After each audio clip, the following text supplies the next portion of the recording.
I've put together a list of the top 5 stocks I think are strong buys during this market downturn, and I believe you should buy no matter how low they go. These stocks all have extremely good potential and are in markets that are currently growing. I think a lot of these stocks are stocks that are currently undervalued or at least valued a lot less than they were in the previous year or even multiple years in some cases. The first stock we're going to be taking a look at is Uber, and I'm going to put the metrics on the screen right now. These are just, I list the old PE ratio, new PE ratio, the growth to niche rating, the buy rating, and for those of you who are concerned about volatility, I've put the volatility rating as well. The volatility rating more or less means how low I think this stock has the potential to go, meaning can it fall 20%? That might be a yellow volatility. Can it fall 40%? That might be red. Can it only fall 10? That's probably going to be pretty green. So let's start out with Uber. Uber is a company that I've talked about a couple times for being extremely undervalued. Uber's has reached PE ratios of about 106 in the past. Notably, in this past year, it's reached PE ratios that high. And now its current PE ratio is around 15, meaning that Uber has grown substantially without the stock price even remotely reflecting it.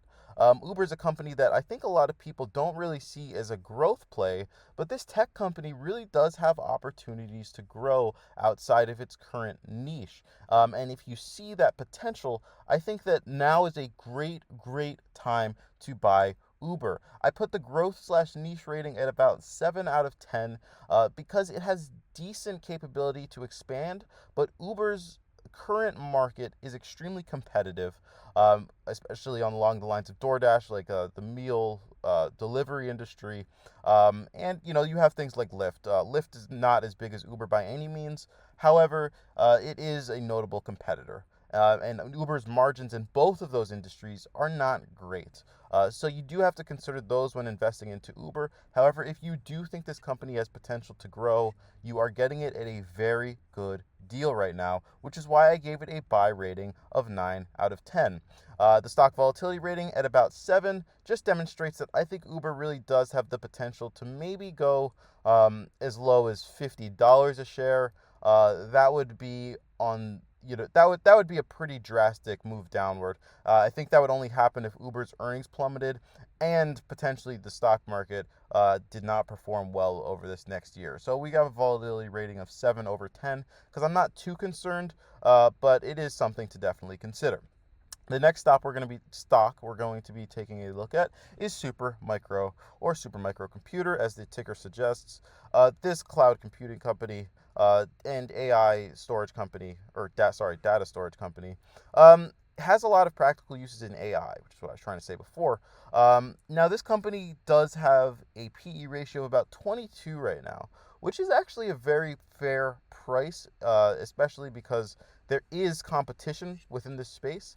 However, Supermicro Computer is one of the leaders and has, we've seen the CEO speak with the AMD CEO about cloud solutions. And I think currently 22 PE ratio is fair. It has reached a PE ratio of about 56 in the past, meaning that people did see this company as more of a growth play. And now I'd just buy this company if you think that its services will expand, which I would be willing to bet that they will, especially with Nvidia and AMD having discussions with this company. I mean, both of those companies have not been performing extremely well recently. However, that's when the best time to buy is, when the company is down. So, the growth niche rating, I've put it a 7 out of 10 as well, which I might be willing to put it an 8, especially with Supermicro's domination in the sector. However, I think that 7, 8 is fair. I think that the yellow is fair as well because it's not extremely strong, especially because it's not the company that is going to produce these AI solutions. It's merely the company that's going to support them. Um, So, in terms of buy rating, we have a 9 out of 10, and that's because of the PE ratio mostly. I think that at a 22, a very, very fair PE ratio, an 8 out of 10 is extremely good for buy. However, the stock volatility rating, we're seeing that at about a 3 out of 10. I mean, this company has fallen maybe 70% off of its highs, maybe 80. I don't even know. It experienced quite a plunge recently. It went to the moon and then came back to Earth, to say the least.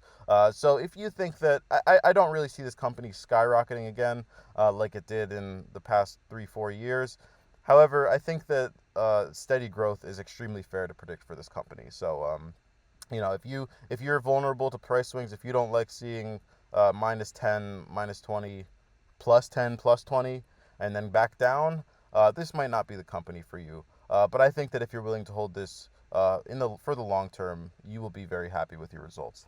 The next stock is Nvidia, and I don't really have to explain anything about Nvidia to you because I'm sure you all know a lot about this company. But it reached a PE ratio of about 113 a few years ago. And this PE ratio was extremely justified. I mean, the earnings definitely delivered. So this is a great example of a company that at 113 PE ratio was extremely worth it. Now at about 40, Nvidia is starting to stagnate a little bit in terms of optimism, in terms of AI outlook. However, I think that at a 40 PE ratio, this company is still strong.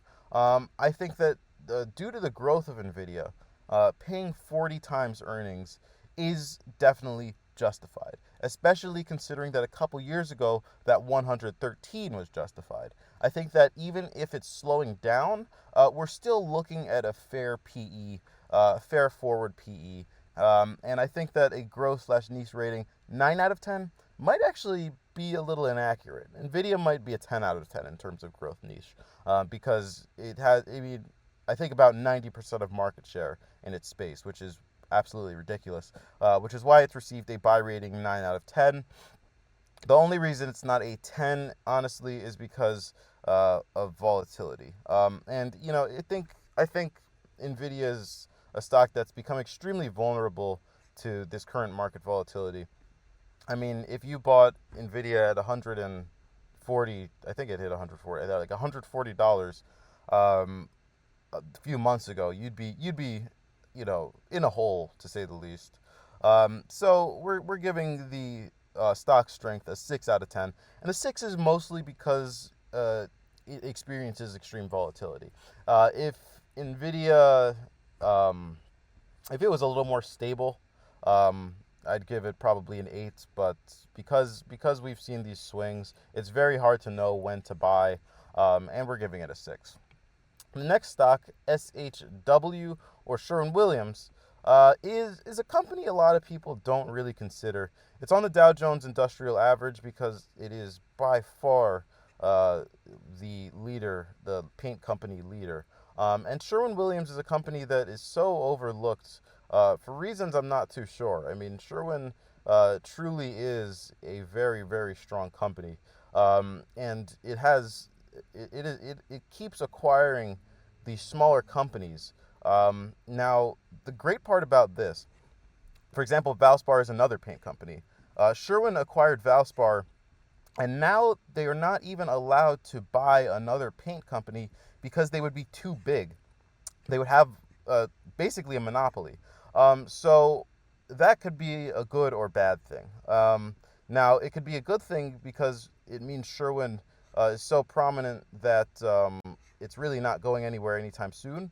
And if the economy grows, Sherwin will grow because everyone needs paint. Every business needs paint. Every business needs coatings. Now, this could be a bad thing, though. The fact that Sherwin cannot acquire a company at the scale of Valspar kind of does mean that their growth might, or the optimism towards Sherwin, or kind of the outlook might slow down. But if you're looking for a company with steady growth, I think Sherwin Williams is extremely hard to beat. Now, the stock is currently at about $340. and a PE ratio of about 32. As you can see, it's really never reached a very high PE ratio. The highest I've seen is about 44. So we're saying the growth niche is about 5 out of 10.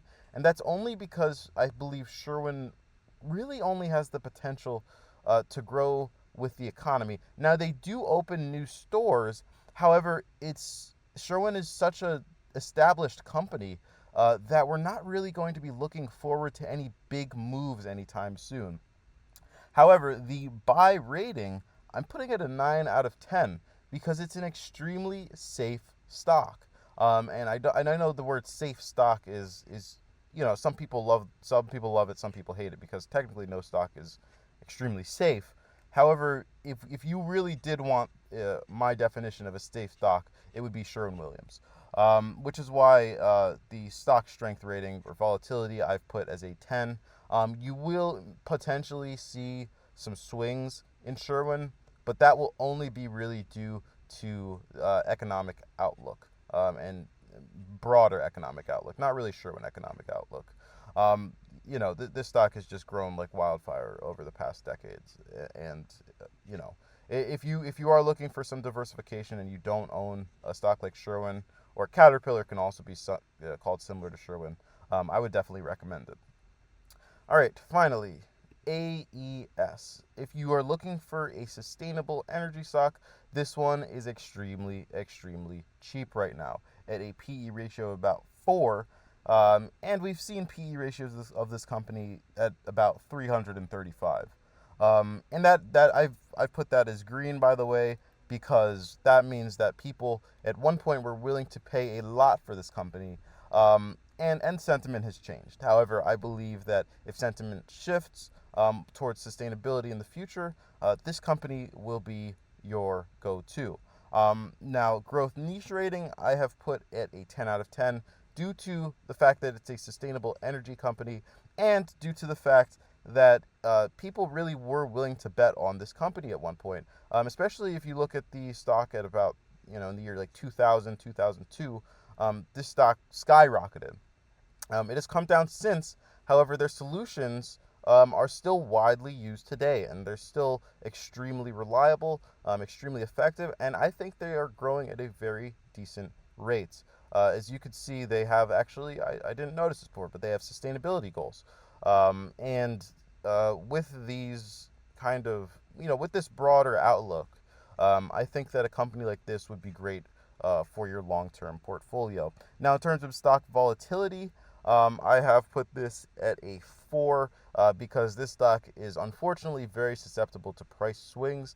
Not necessarily influenced by the broader economy, but don't be surprised if you have to dollar cost average into this one if you do make the decision to include it in your portfolio. But that being said, I have put this at a 10 buy rating because it is one of my favorite sustainable energy stocks. And that concludes the list. If you took anything useful out of this, be sure to leave a like if you enjoyed. And I will see you next time for more stock picks. Have yourself a wonderful day.